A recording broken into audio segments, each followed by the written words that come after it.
I know the Liverpool players will have it drummed into their heads that they have a huge task ahead of them this week. And that Jurgen Klopp has to play down the fact that it is Roma rather than Real Madrid or Bayern Munich that they are facing. But we're allowed to say it. Liverpool had a harder task in the quarter-final against Manchester City than they do in the semi against Roma. This is a huge opportunity to get to a 7th European Cup final and to become part of the rich history of the club. Of course they are playing a very good team, but there would still have been a secret little clench of the fist when Roma came out of the hat. I watched both of the Barcelona-Roma games in the quarter-finals. I have lots of respect for them. They absolutely deserve to beat Barcelona. Over the 2 legs they were better and they never deserved to lose the first game 4-1. The fact that they could absorb a result like that and still have the belief to win 3-0 in Roma shows what mental strength they have. But I still believe Liverpool have a better team. Salah dwarfs us all. Maybe, as Klopp suggested last week, we shouldn't be too surprised at the rise of Mohamed Salah. After all, his stats at Roma were impressive, with 19 goals last season.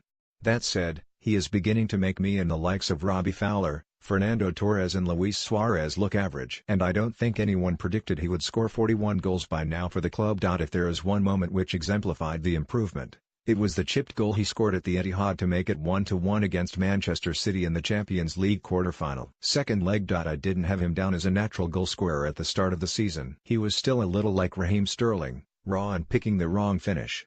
He scored a lot but he missed a lot, too. But that chip against City changed my mind.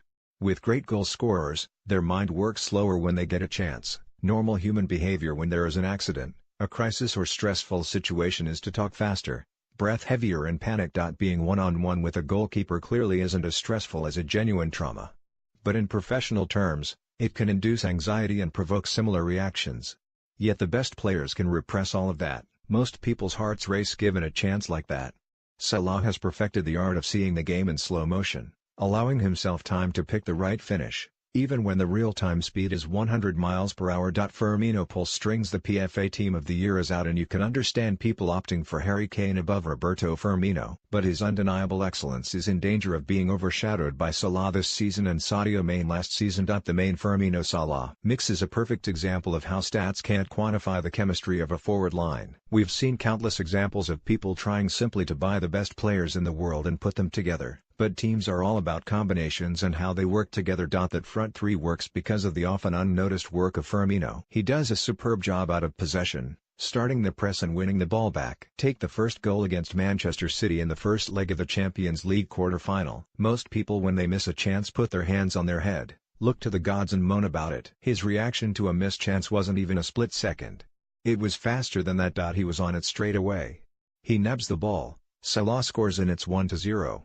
There was a microcosm of the season. Salah was the star but, without Firmino, he couldn't be. Obviously winning the ball high up the pitch is ideal and a central part of Klopp's game plan. There's less time to react defensively and a shorter distance to goal. Ian Rush was the best I've seen at that. People would say to me, who's the best defender of all time? My first left field thought is always, Ian Rush, because he would sneak up on people, win possession and bang, there was the goal.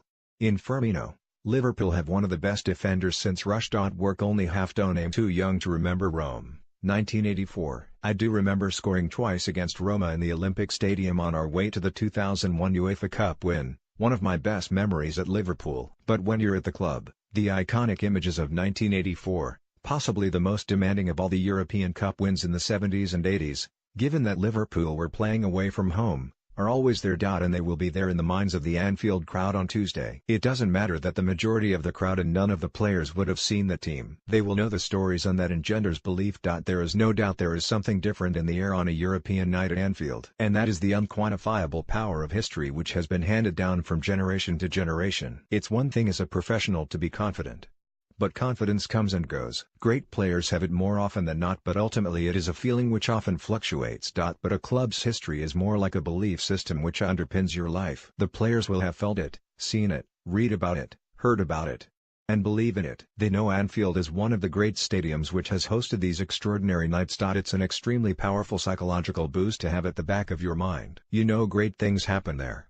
Perhaps more importantly, It affects your opponents. In their mind is the history and prestige of the club and the stadium. There is a respect and a fear factor there. But it also serves as a motivator for the Liverpool players. They will also know that a semi-final exit isn't enough to elevate them into the history of the club. It's only reaching the final and a victory which turns them into lifelong legends.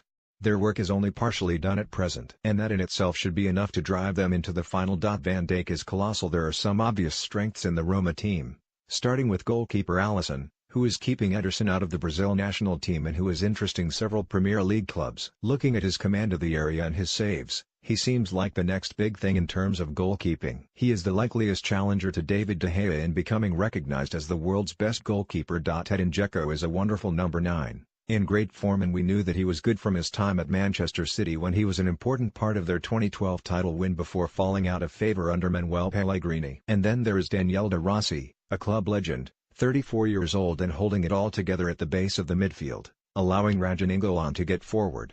I know manager Eusebio Di Francesco played a very fluid back three against Barcelona when they won 3-0, which was an enormous gamble. But then they needed the 3 goals.